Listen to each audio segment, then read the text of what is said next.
Hello friends, I am Vipul Kumar, an IITian from IIT Kharagpur. I will guide you in mathematics. Mathematics में आज हम जो पढ़ने जा रहे हैं उस टॉपिक का नाम है फंक्शन। फंक्शन कैलकुलस का ही पार्ट है। कैलकुलस मैथमेटिक्स में चाहे बोर्ड ले लें या कंपटीशन एग्जाम ले लें, आईआईटी ले लें या कोई भी कॉम्पिटिटिव एग्जामिनेशन इस लेवल का अगर है तो कैलकुलस का बहुत ज्यादा पोर्शन उसमें रहता है। कैलकुलस बहुत वाइटल रोल प्ले करता है कोई भी कॉम्पिटिटिव एग्जामिनेशन में या फिर बोर्ड एग्जामिनेशन में। और कैलकुलस का जो बेसिक है, बेस है, आधार है, वो फंक्शन है। फंक्शन अभी फर्स्ट टाइम आपको सुनने को मिल रहा होगा, लेकिन जब when we will deal the calculus, whole calculus, तो आपको हर जगह फंक्शन फंक्शन फंक्शन फंक्शन ही दिखेगा, क्योंकि लिमिट किसका निकालना है तो फंक्शन का, डिफरेंशिएशन किसका करना है तो फंक्शन का, इंटीग्रेशन किसका करना है तो फंक्शन का। यानी कहा जाए तो बेसिक जो है, फंडामेंटल जो है, वो कैलकुलस का फंक्शन से ही स्टार्ट होता है ना।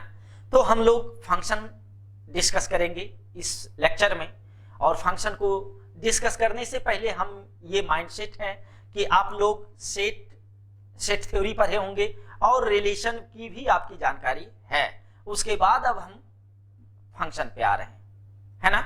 तो फंक्शन को पहले हम डिफाइन करते हैं कि फंक्शन है क्या, फंक्शन को किस तरह से इंटरप्रेट करेंगे अलग अलग टर्मिनोलॉजी में, और फिर हम आगे बढ़ेंगे। फंक्शन को अगर डिफाइन करें लैंग्वेज में तो हम ये कहेंगे कि function is a rule. Rule का मतलब एक नियम, एक रूल है, उसके थ्रू ही ये डिफाइन होगा। फंक्शन इज ए रूल, या ये भी कह सकते हैं माइनर, या ये भी कहा जा सकता है कि correspondence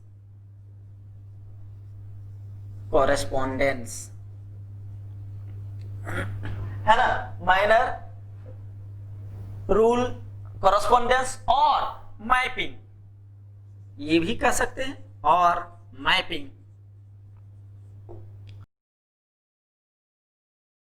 defined from A to B, या better to say set A to set B, है ना। From set A to set B such that, किस तरह से डिफाइन होता है, such that each and every element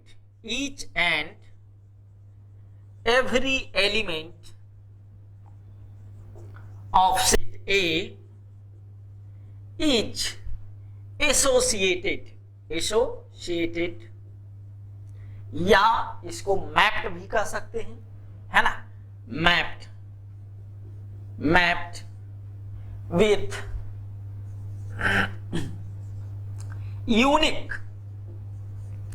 unique से यहां मतलब है सिंगल, यूनिक मतलब सिंगल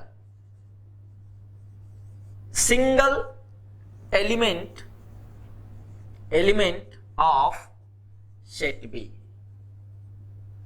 यानी फंक्शन एक रूल को फॉलो करेगा, एक माइनर के साथ काम करेगा, और वो सेट ए और सेट बी के थ्रू काम करेगा। Defined from set A to set B, और इस तरह से डिफाइन होगा कि each and every element of set A must be associated, linkage, है ना।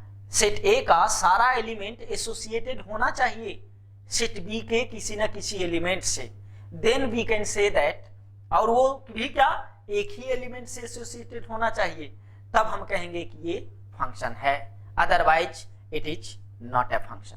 अब देखते हैं इसको एक मैपिंग के थ्रू, या जो मैपिंग बेसिकली कहते किसको है उसको देखते हैं। अगर ये है एक इस तरह का अगर कोई भी रिप्रेजेंटेशन है तो उसको हम लोग कैसा रिप्रेजेंटेशन कहेंगे, मैपिंग रिप्रेजेंटेशन, है ना। इस तरह से अगर रिप्रेजेंट कर रहा है तो कहेंगे मैपिंग रिप्रेजेंटेशन है, चाहे फंक्शन का हो या रिलेशन का हो, है ना। तो ये सब का रिप्रेजेंटेशन मैपिंग रिप्रेजेंटेशन है। ये सेट ए का एलिमेंट इसमें हम लिखेंगे सारा, और सेट बी का इसमें रहेगा। मान लेते हैं 1 2 3 है, और इधर ए बी सी है, ये एसोसिएट हुआ ए से बी का, ये एसोसिएटिव हुआ बी का। एक ऐसा मैपिंग दिया हुआ है। एक मैपिंग इस तरह से है, इसमें सेट ए है, सेट बी है, 1 2 3 ए बी सी, ये है, ये इससे एसोसिएटेड है, ये इससे है, ये इससे है, ये भी एक है ना। इसको भी हम कहेंगे कि ये एक सॉर्ट ऑफ मैपिंग है, ये अलग मैपिंग रिप्रेजेंट कर रहा है। ऐसा भी हो सकता है 1 2 3 ए बी सी, ये है, ये भी एक रिप्रेजेंटेशन है अलग मैपिंग का। और हम ये भी कह सकते हैं 1 2 3 ए बी सी। तो ये मेरे पास 4 डिफरेंट टाइप्स ऑफ मैपिंग है ना। अब इसमें हमको जज करना है कि which mapping representing the function and which one is not representing the function। तो इसको जज करने के लिए we will go to the core definition of the function। Function का डेफिनेशन क्या कह रहा है उस पे हम लोग स्ट्रेस देंगे और line by line we will see। कह रहा कि फंक्शन एक रूल है, ठीक है, जो भी रूल हो, यह माइनर कॉरेस्पॉन्डेंस और मैपिंग है। Define from set A to set B, A से बी की ओर डिफाइन होना चाहिए। वो मेरा कौन शो कर रहा है, एरो शो कर रहा है। एरो जिस पॉइंटेड जिस डायरेक्शन में है हम समझेंगे कि ए टू बी है। अगर ये एरो इस डायरेक्शन में रिप्रेजेंट कर रहा है मतलब function representing from A to B, है ना। सच दैट ये मेरे लिए each and every element of set A, set A का ईच एंड एवरी एलिमेंट होना चाहिए एसोसिएटेड। इसमें देखते हैं तो 1 एसोसिएटेड है, 2 एसोसिएटेड है, 3 एसोसिएटेड नहीं है। तो यहीं पे ये फंक्शन का रूल वायलेट कर रहा है। ये फंक्शन, ये मैपिंग फंक्शन नहीं है, ठीक है, क्योंकि फंक्शन होने के लिए जो फर्स्ट एंड फॉरमोस्ट रूल है ये क्या कह रहा है कि each and every element of set A is associated. तो थर्ड एलिमेंट, ये जो एलिमेंट है, this element is not associated with any of the element in set B. तो यही ये वायलेट हो गया, तो ये फंक्शन रिप्रेजेंट नहीं करेगा ये मैपिंग। इस पे आते हैं तो ए, ये तीनों का तीनों एसोसिएटेड है, इसमें भी तीनों का तीनों एसोसिएटेड है, इसमें भी तीनों का तीनों एसोसिएटेड है। तो पहला रूल जो है so each and every element of set A, तो ये भी शो कर रहा है, ये भी शो कर रहा है, ये भी शो कर रहा है, तीनों शो कर रहा है। यानी तीनों की प्रोबेबिलिटी है कि फंक्शन हो सकता है, क्योंकि फर्स्ट स्टेज क्लियर है, फर्स्ट स्टेज इसने क्रॉस कर लिया है। अब आगे देखते हैं एसोसिएटेड और मैप्ड विथ यूनिक। यूनिक का मतलब मैं स्पेसिफाई कर चुका हूं, single element of set B से ही एसोसिएटेड होना चाहिए। इसका देखते हैं 1 जो है सो एसोसिएटेड ए से है, 1 एसोसिएटेड बी से भी है। तो 1 तो 2 से एलिमेंट से एसोसिएटेड हो गया ना, सिंगल से हुआ नहीं हुआ, क्योंकि 1 का सिर्फ एक से ही किसी से एसोसिएटेड होना चाहिए, लेकिन यहाँ 2 एलिमेंट के साथ एसोसिएटेड है। ये मेरा फंक्शन का रूल को वायलेट कर दिया, तो हम कहेंगे this mapping is does not represent function.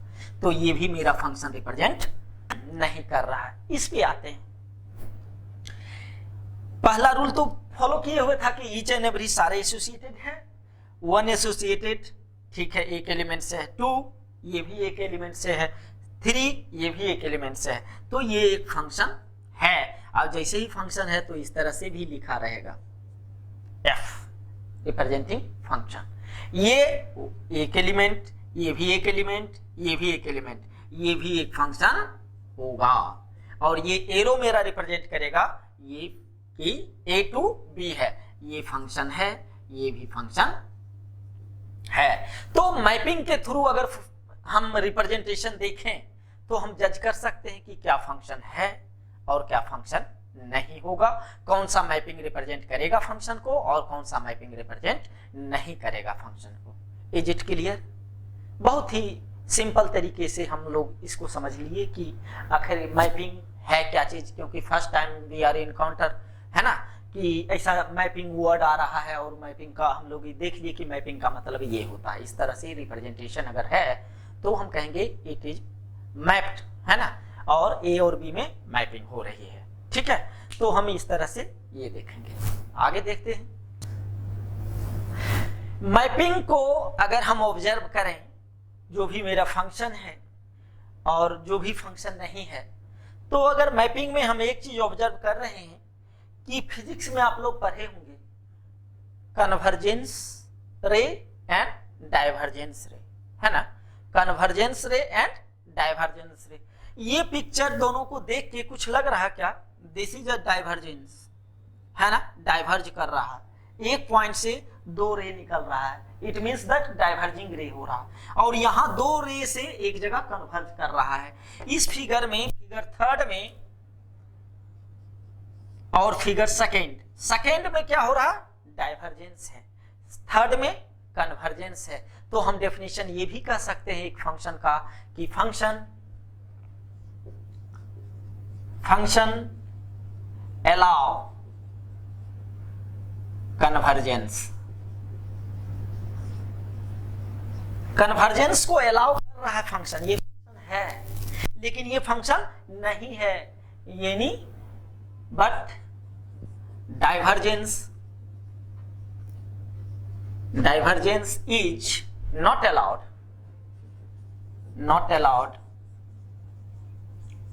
in case of function, है ना। तो फंक्शन कन्वर्जेंस अलाउ करता है, डाइवर्जेंस अलाउ परमिट नहीं करता है। तो मैपिंग अगर कोई दिया हुआ है तो हम ज्यादा करने की जरूरत नहीं है। अगर कहीं देख लिए कि उसमें डाइवर्जेंस हो रहा है, रे का डाइवर्जेंस है, तो हम ऑटोमेटिक कह देंगे भाई ये this will not represent the function. Clear concept, ठीक ना। अच्छा, इसी को अगर हम दूसरे तरीका से देखें कि इसको अगर हम ऑर्डर पेयर में लिखें, ऑर्डर पेयर भी एक डिफाइन होता है फंक्शन का। तो अदर डेफिनेशन ऑफ फंक्शन मैं लिख रहा हूं कि other definition of function, other definition of function ये कहता है कि a function is also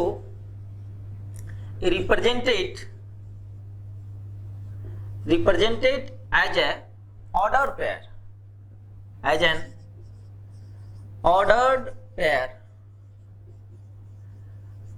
pair A comma f of A, where A belong to set A and f of A belongs to set B।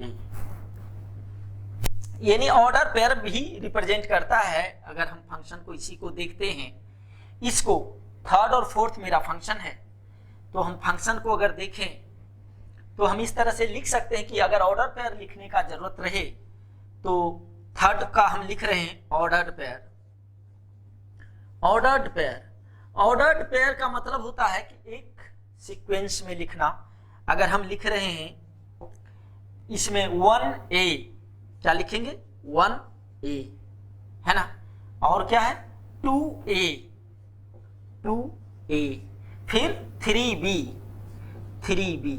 ये third का representation है ordered pair में। Ordered pair इसलिए मैं कह रहा हूं कि यहाँ क्लियर है कि 1 जो है, ये पहला एलिमेंट जो है वो सेट A से लिया गया है और दूसरा एलिमेंट जो है वो सेट B का पार्ट होगा, है ना। ये पहला सेट A का है और दूसरा सेट B का एलिमेंट्स होना चाहिए, ये ऑर्डर्ड पेयर। अगर हम कहें नॉन ऑर्डर क्या होता है जी, नॉन ऑर्डर का मतलब है कि 1A बोले या A1, यहां ऑर्डर फॉलो नहीं हो रहा है। अगर हम कहें कि 1A और A1, अगर ऑर्डर नहीं हम रिप्रेजेंट कर रहे हैं, it means that it has no meaning. ये दोनों सेम है अगर ऑर्डर हम फॉलो नहीं कर रहे हैं तो। लेकिन जब भी हम ऑर्डर की बात करेंगे तो both are different. A1 and 1A and A1 both are different. IIT एक बार इस पे भी क्वेश्चन पूछ चुका है ये फंडामेंटल से कि ऑर्डर एंड नॉन ऑर्डर पे रिलेटेड, कि नॉन ऑर्डर इसमें कौन कौन सा है। तो नॉन ऑर्डर का मतलब समझ गए कि अगर ये 1A लिखें या A1 लिखें, अगर नॉन ऑर्डर है इसका मतलब दोनों बराबर है। अगर ऑर्डर, जैसे ही ऑर्डर पे आ गई बात कि ऑर्डर में लिखना है तो ये दोनों अलग अलग है, ये दोनों इक्वल नहीं है। तो ये हम फंडामेंटल जानेंगे कि ऑर्डर क्या होता है, नॉन ऑर्डर क्या होता है ना। तो ऑर्डर का मतलब यहाँ ऑर्डर पेयर में है कि 1A is not equal to A1, और यहाँ ये भी कंसर्न है कि 1 जो है सो सेट A का एलिमेंट है, जो कि यहाँ हमने डिफाइन कर दिया कि ये जो पहला एलिमेंट है सेट A का होना चाहिए if function is defined from A to B। अगर function B to A define होगा तो जो पहला एलिमेंट है तब उसमें B का लेंगे, है ना, और दूसरा एलिमेंट सेट A का होगा। लेकिन यहां हमने फंक्शन डिफाइन किया था A टू B, तो पहला एलिमेंट सेट A का होगा और दूसरा एलिमेंट सेट B का होगा। तो अगर ठीक है 1A 2A 3B, और अगर वही फोर्थ का हम देखें तो फोर्थ का क्या हो जाएगा ऑर्डर पेयर, क्या लिखेंगे 1A 2B 3C, ये क्या कहलाएगा ऑर्डर पेयर इसका। ये देखो अलग अलग different way of representing a function है। ये फंक्शन इस तरह से भी लिखेंगे A टू B, तो ये क्या कहलाएगा, किस वे में लिखा है, मैपिंग के फॉर्म में। ये अगर हम लिख रहे हैं this also represent a function in ordered pair form, है ना, क्योंकि क्वेश्चन कभी भी कैसे भी घुमा के दे सकता है, ऑर्डर पेयर में भी दे सकता है, मैप के थ्रू भी दे सकता है ना। तो या फिर आगे और हम डिस्कस करेंगे मैथमेटिकली कैसे हम रिप्रेजेंट करते हैं, उसको भी डिस्कस करेंगे। तो ये सारी चीजों को हमको जानकारी होनी चाहिए कि क्या होता है।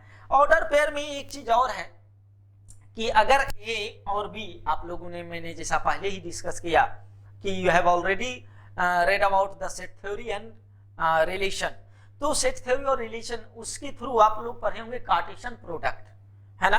क्या पढ़े होंगे, कार्टेशियन प्रोडक्ट, कार्टेशियन प्रोडक्ट। यहां से मैं एक्सट्रैक्ट कर रहा हूं कुछ, जस्ट लुक एट दिस, कि क्या इन्फर किया जा सकता है, क्या एक्सट्रैक्ट किया जा सकता है, क्या एनालिसिस हम लोग कर सकते हैं देख करके कि अच्छा ये चीज होती है। मैथमेटिक्स यही चीज है, एनालिसिस करना, लॉजिकल सोचना, these are the mathematics part, है ना। साइंस पढ़ते हैं इसका मतलब यही। अब A और B का A क्रॉस B ये लिखते हैं कार्टेशियन प्रोडक्ट, तो A क्रॉस B में क्या आएगा, क्या क्या है, किसी का भी, दोनों का तो एलिमेंट सेम है, तो हम लिखेंगे A का element 1A, A cross B में आएगा 1B 1C 2A 2B 2C 3A 3B 3C। ये सारा क्या कहलाएगा, कार्टेशियन प्रोडक्ट, है ना। कितने एलिमेंट्स, 1 2 3 4 5 6 7 8 9, टोटल 9। तो हम कैसे जज करते थे, number of elements of set A into number of element in set B। तो दोनों में कितने एलिमेंट्स हैं, 3 3, टोटल 9 पेयर, 9 ऑर्डर्ड पेयर होगा, है ना, 9 ऑर्डर्ड पेयर। अब एक चीज हम देखते हैं कि A क्रॉस B में ये सारा है, मेरा जो फंक्शन है A से B में, इसी का ही कुछ पार्ट है ना। देखें तो या तो इसको देखें या इसको देखें, इसी से लिया गया होगा, इसी का है ना। गौर से अगर तरीके से देखोगे तो you will get this things कि yes we can say that function is the subset of Cartesian product. हम कह सकते हैं on the basis of this observation. ये ऑब्जर्वेशन मेरा क्लियर शो कर रहा है कि यस फंक्शन क्या होगा, कार्टेशियन प्रोडक्ट जो भी A और B के बीच में जितने भी ऑर्डर पेयर आएंगे उसी का सबसेट होगा, मेरा फंक्शन कहलाएगा, है ना। तो इसको भी हम लोग एक अलग तरीका से लिख लेते हैं कि function is the subset of Cartesian product. हम लोग कह सकते हैं फंक्शन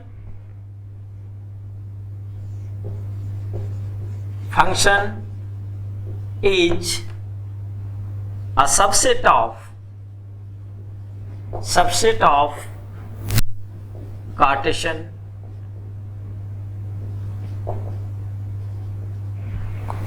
सबसेट ऑफ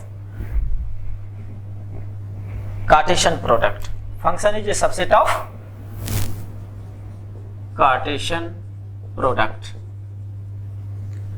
जो भी दो सेट का है उसी का सबसेट होगा। अब सबसेट में भी दो पार्ट है, आप लोग पढ़े होंगे सेट थ्योरी में, एक प्रॉपर सबसेट, एक इम्प्रॉपर सबसेट, है ना। तो प्रॉपर सबसेट होता है कि हम कहें कि function is subset of A cross B. ये मेरा फंक्शन कहता है कि फंक्शन क्या होगा, subset of A cross B होगा। अब इसमें दो पार्ट है, थोड़ा सा जस्ट थिंक अबाउट इट कि एक तो प्रॉपर सबसेट, ये क्या होगा, इसको क्या कहते हैं, प्रॉपर सबसेट, जो कि आप लोगों ने सेट थ्योरी में पढ़ा है। ये हम मान कर चल रहे हैं कि you have already gone through the set theory part and relation part. तो ए क्रॉस बी ये प्रॉपर सबसेट होता है। अच्छा, कब फंक्शन का जितना ऑर्डर्ड पेयर है कार्टेशियन प्रोडक्ट के ऑर्डर पेयर के बराबर हो जाएगा, what is the condition, can you find it. कि अगर हम लिखें कि what is the condition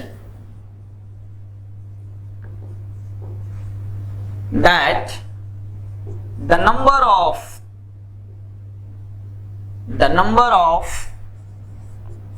ordered pair of function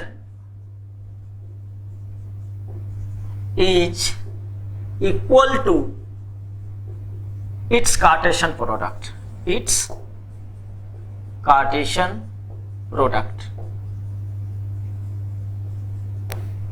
इसको जस्टिफाई कर सकते हो, इसको समझ सकते हो, बता सकते हो व्हाट इज द कंडीशन, क्या कंडीशन होगा कि जिसमें कि दोनों बराबर हो जाए, ऑर्डर पेयर जितना इसमें है उसमें भी उतना ही रहे। कैन यू फाइंड इट, निकाला जा सकता है ना। क्या कैसे जज करेंगे, एक ऑब्जर्वेशन के थ्रू ही हम काम करेंगे, फिर से कि ऑब्जर्व करेंगे कि क्या होगा, है ना। तो देखते हैं इसको कि क्या होगा और कैसे होगा। लेते हैं कोई भी एलिमेंट, हम इधर अगर ए बी दो एलिमेंट लेते हैं, ठीक है, इधर भी दो एलिमेंट लेते हैं, सेट ए और बी। तो जब भी कार्टेशियन प्रोडक्ट होगा तो इसका इससे भी रिलेशन होगा, इसका इससे भी होगा। कार्टेशियन प्रोडक्ट के केस में है ए का वन से वन का ए से भी होगा और वन का बी से भी ऑर्डर पेयर बनेगा, यानी 1A 1B ये जैसे ही दो बन गया तो मेरा फंक्शन नहीं होगा। तो इस केस में हम कहेंगे कि जब भी इधर एक से ज्यादा एलिमेंट होगा तो कभी ये इक्वल नहीं हो सकता है, क्योंकि इधर जितना एक से ज्यादा होगा इसका सबका कार्टेशियन ऑर्डर पेयर बनेगा। तो ऑर्डर पेयर बनेगा लेकिन फिर फंक्शन मेरा रिप्रेजेंट नहीं करेगा, वो चीज तो बराबर नहीं हो सकता है। तो इस केस में द कंडीशन ये होना चाहिए, अगर थोड़ा सा ध्यान लगा के जस्ट थिंक अबाउट कि व्हाट तुम लोग क्या सोच सकते हो। लिखेंगे it is only possible when set B has only one element,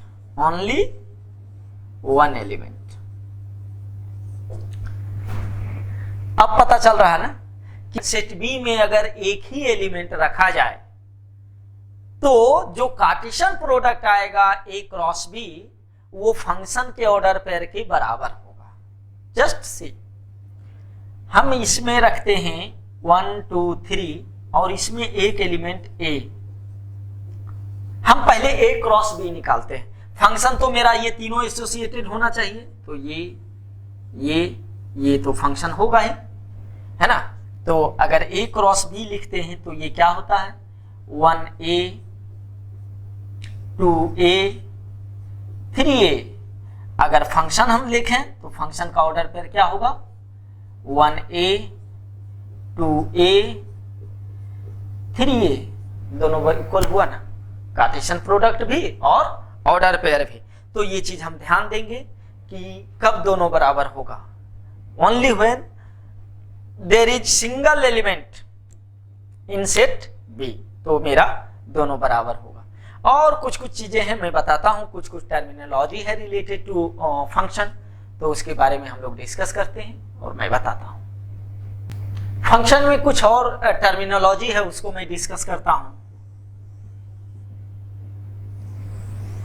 ये सेट ए का एलिमेंट, इसमें सेट बी का एलिमेंट 1 2 3 ए बी सी, ये रिलेटेड है, ये रिलेटेड है इस तरह से, ये इस तरह से है, ये एक फंक्शन है ना। इधर वाले जो एलिमेंट हैं, जो भी एसोसिएटेड एलिमेंट हैं, इसको क्या कहेंगे? इमेज। क्या कहलाएगा? इमेज। ये इमेज नहीं है किसी एलिमेंट का, क्योंकि element C is not associated with any of the element in set A, तो ये इमेज का पोर्शन नहीं होगा। Those elements of set B which are associated with the element of set A are called image of the function, है ना। तो ये image होगा। इमेज भी होगा कि ए अगर कहें तो हम इस तरह से लिखेंगे, A is the image of 1 and 2, दोनों का है। ए जो है सो 1 और 2 दोनों का इमेज है। B is the image of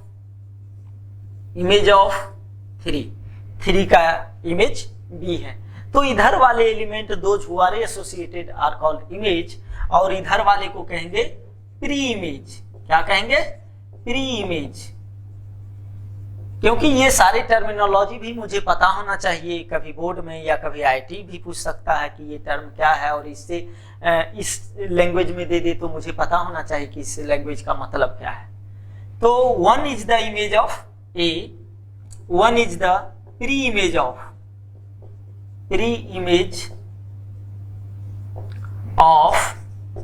A, फिर 2 is the pre image of A, और फिर 3 is the pre image of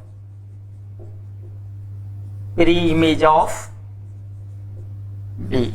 तो इस तरह से इमेज और प्री इमेज। अभी तक हम लोगों ने फंक्शन को अलग अलग तरीके से जानने की कोशिश की, है ना।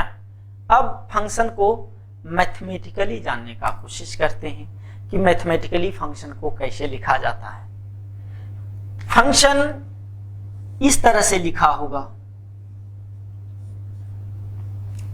इसको क्या पढ़ते हैं? Function such that A to B, ये एरो रिप्रेजेंट कर रहा है, मेरा रिप्रेजेंट डिफाइन फंक्शन है ए से बी की ओर, A to B, function A to B and y is equal to fx, y is equal to fx, ये मेरा मैथमेटिकली रिप्रेजेंटेशन ऑफ फंक्शन होगा। जब भी fx लिखा रहेगा तो हम समझेंगे कि फंक्शन का पार्ट है। y is equal to fx, मैं इसलिए बता रहा हूं कि आगे हम लोग डिफरेंट टाइप्स ऑफ फंक्शन पढ़ेंगे, वहां एक्सपोनेंशियल फंक्शन भी होगा, बहुत सारा का फंक्शन होगा। तो इस टाइप से एक क्वेश्चन भी था 2016 में, most probably IIT JEE main में पूछा था कि यहाँ पे कुछ एक इक्वेशन, एक एक्सप्रेशन था, क्वाड्रेटिक एक्सप्रेशन, मैं लिख दे रहा हूं, क्वाड्रेटिक एक्सप्रेशन, इस पे पावर था क्वाड्रेटिक एक्सप्रेशन का, है ना, एक्सप्रेशन इक्वल टू 1, और पूछ रहा था सॉल्व। तो अगर फंक्शन f नहीं दिया है तो हम समझेंगे ये फंक्शन नहीं है, तो ये इक्वेशन हम समझेंगे सिर्फ, और अलजेब्रिक इक्वेशन के थ्रू हम इसको सॉल्व करने का कोशिश करेंगे, है ना। क्योंकि फंक्शन का अलग चीज हो जाता है, अलग अलग फंक्शन के लिए अलग अलग डिफाइन होता है। तो इस टाइप से अगर जब तक लिखा ना रहे तो हम फंक्शन, मेरा लिखने का पर्पस यही था कि जब तक मेंशन ना रहे या एफ करके नहीं लिखा रहे तो हम उसको फंक्शन नहीं समझेंगे। तो ये मैथमेटिकल रिप्रेजेंटेशन ऑफ फंक्शन है। इसमें दो तीन टर्म आता है, उसको हम कहते हैं कि अगर इस तरह से लिखा रहे तो इसको हम क्या कहेंगे, domain of the function. Domain of the function मैं डिफाइन करूंगा कि डोमेन होता क्या है, अभी जान लें। इसको क्या कहेंगे, codomain. Codomain of the function. तो अगर कोई भी फंक्शन लिखा रहे, अगर इस तरह से दिया रहे, तो हम समझेंगे कि एरो से पहले वाला जो टर्म है that is the domain of the function, और एरो के बाद वाला जो है उसको हम कोडोमेन होगा। ये अंडरस्टूड है। ये रिप्रेजेंटेशन मैथमेटिकली इसी तरह से रिप्रेजेंट करते हैं। हम ये सारा एलिमेंट ना लिख के इस तरह से लिख देंगे ए टू बी, है ना। हम इस बेसिस पे क्वेश्चन करेंगे, उसको में कैसे क्या डोमेन और क्या कोडोमेन होगा उस पर भी मैं डिस्कस करूंगा। लेकिन बिफोर दैट अगर फंक्शन इस तरह से लिखा रहे तो हम समझेंगे कि ये डोमेन है और ये कोडोमेन है। अब हम जानने का कोशिश करते हैं कि डोमेन और कोडोमेन क्या होता है ना। हाँ, डोमेन की बात करता हूं कि डोमेन क्या होता है। डोमेन ऑफ ए फंक्शन, है ना। डोमेन क्या होता है, the set of values of x, set of values of x for which the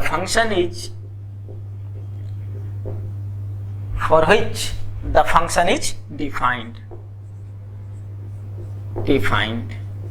या ये भी कहें कि all the elements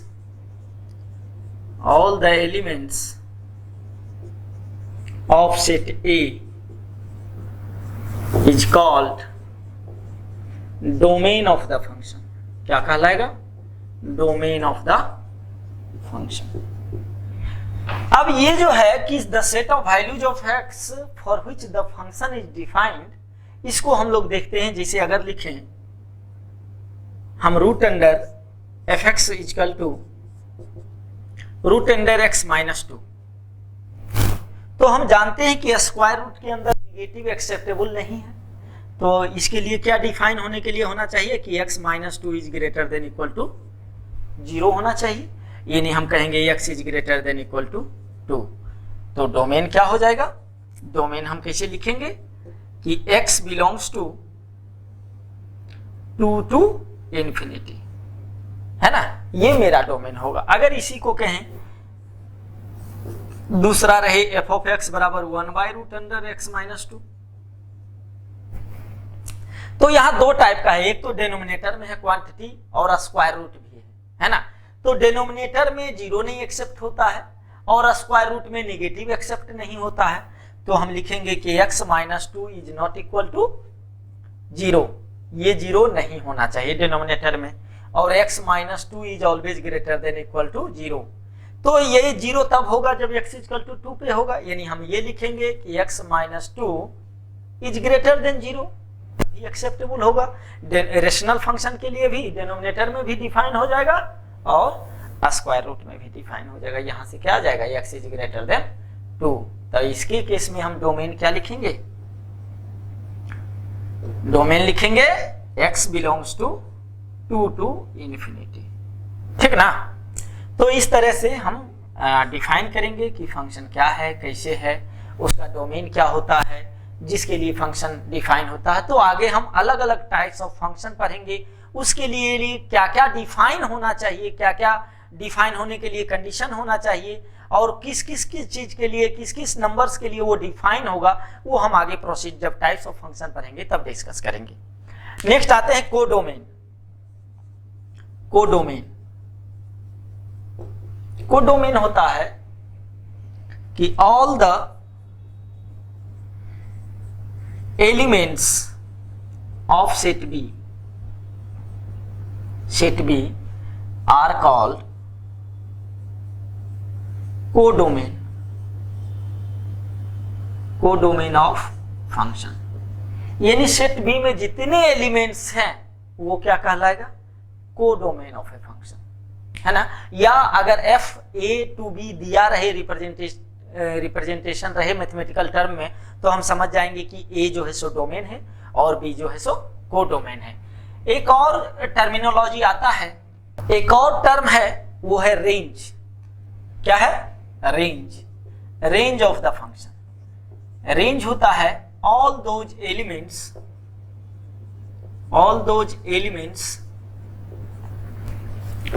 of set A, set B, which are associated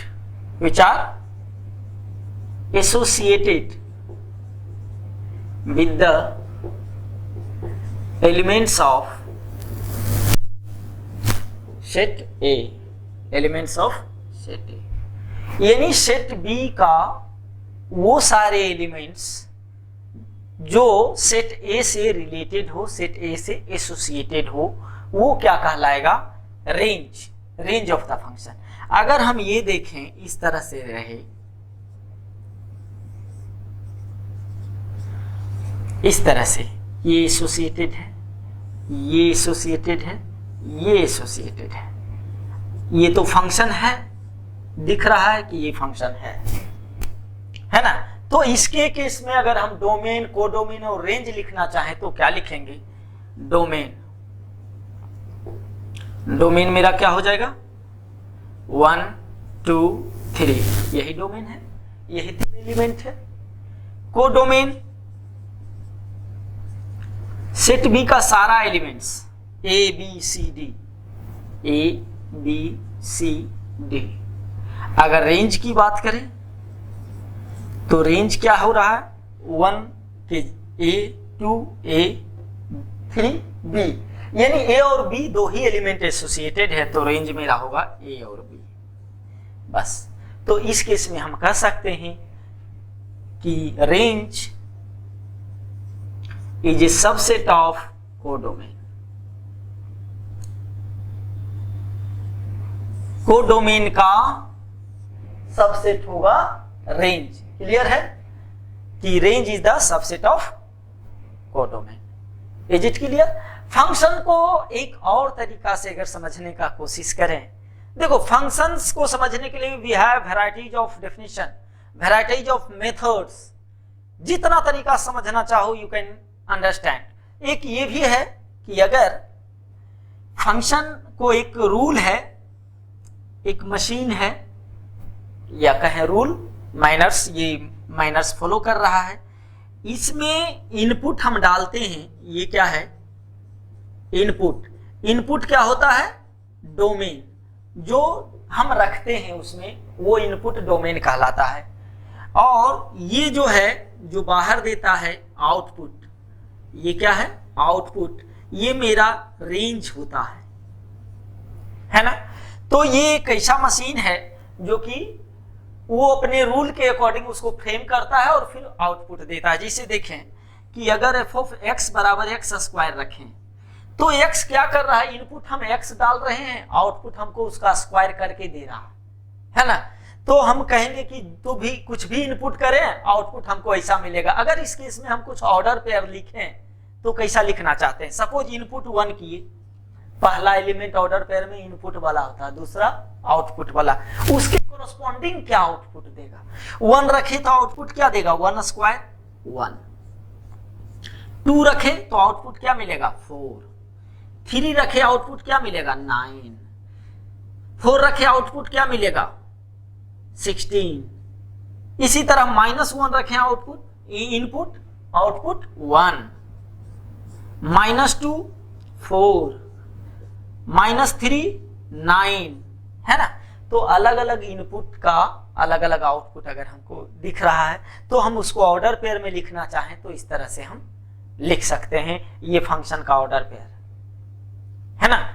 तो इनपुट मशीन अपना फ्रेम किया, जिस टाइप का फंक्शन है वो अपने अकॉर्डिंग रूल काम करता है। अगर यही रहता इस टाइप से कि एफ ऑफ एक्स बराबर एक्स स्क्वायर प्लस 2, तो ये मशीन क्या कर रहा है, ये फंक्शन क्या कर रहा है कि जो भी इनपुट करोगे उसका स्क्वायर करके उसमें 2 ऐड कर देगा और फिर आउटपुट देगा। तो अगर 1 इनपुट रखें तो आउटपुट क्या मिलेगा? 1 स्क्वायर प्लस 2 यानी 3 टू अगर इनपुट रखें तो 2 स्क्वायर 4 प्लस 2 6, 3 रखें तो 9 प्लस 2 11। तो इस तरह से हम जज करेंगे इनपुट और आउटपुट का, है ना।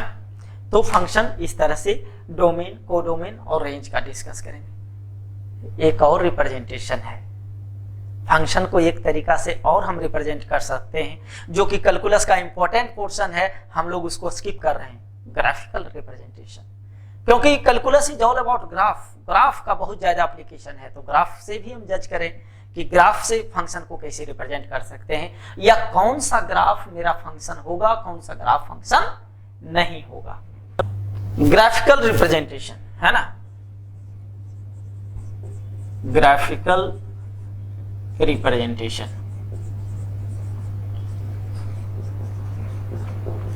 ग्राफिकल रिप्रेजेंटेशन देखते हैं कि फंक्शन क्या होता है। If any line parallel to y axis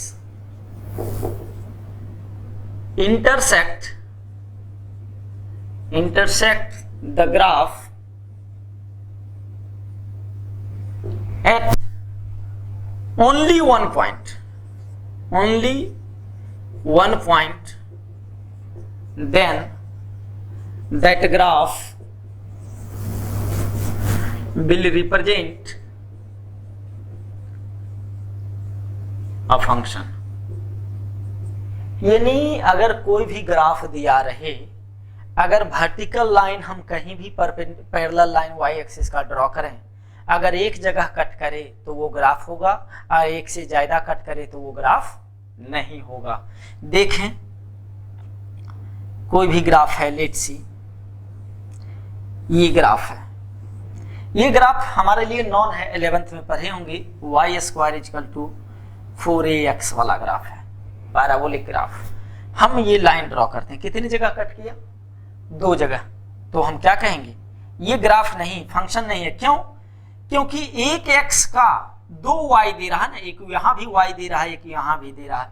एक इनपुट का 2 आउटपुट, कैसा हो गया, डाइवर्जेंस। एक इनपुट है, इसका 2 आउटपुट हो रहा है, यानी क्या हो गया, डाइवर्जेंस। डाइवर्जेंस फंक्शन अलाउ नहीं करता है। हम लोगों ने पहले ही डिस्कस कर चुका हूं कि डाइवर्जेंस फंक्शन अलाउ नहीं करता है। तो इस केस में डाइवर्जेंस फंक्शन, एक x के लिए 2 आउटपुट, यानी डाइवर्जेंस हो गया, ये फंक्शन नहीं होगा। लेकिन अगर हम इसको फंक्शन बनाना चाहें तो हम बना सकते हैं। एक ये, इसी को लिखें अगर y बराबर plus minus root under 4ax। हम आगे भी इसके बारे में डिस्कस करेंगे। बेसिकली जब definite integration, area under curve, जब इंटीग्रेशन का पोर्शन में आएंगे, एप्लीकेशन ऑफ इंटीग्रेशन, तब हमें इस ग्राफ की जरूरत पड़ेगी। और ऐसे भी अगर y इक्वल टू ये रूट अंडर स्क्वायर रूट का ग्राफ दे दे तो हम कैसे जज करेंगे, पहले स्क्वायर करेंगे, स्क्वायर करके हमको नॉन फिगर आ गया, अच्छा इसका ग्राफ जानते हैं, इसका ग्राफ ड्रॉ करेंगे। उसके बाद देखेंगे पूरा पॉजिटिव है y और क्या निगेटिव है। ये देखो एक केस में प्लस है, यानी y पूरा पॉजिटिव, यानी ये पोर्शन किसका ग्राफ हुआ, रूट अंडर 4ax। ये y हमेशा निगेटिव है, तो y बराबर माइनस रूट अंडर 4ax। तो दोनों का अलग अलग है। अब देखें तो ये ग्राफ है मेरा, है ना, एक ही जगह कट कर रहा है, ये भी ग्राफ है, एक ही जगह कट कर रहा है। लेकिन अगर क्लब कर दें, कंबाइन कर दें, तो ये मेरा ग्राफ रिप्रेजेंट नहीं कर रहा है ना।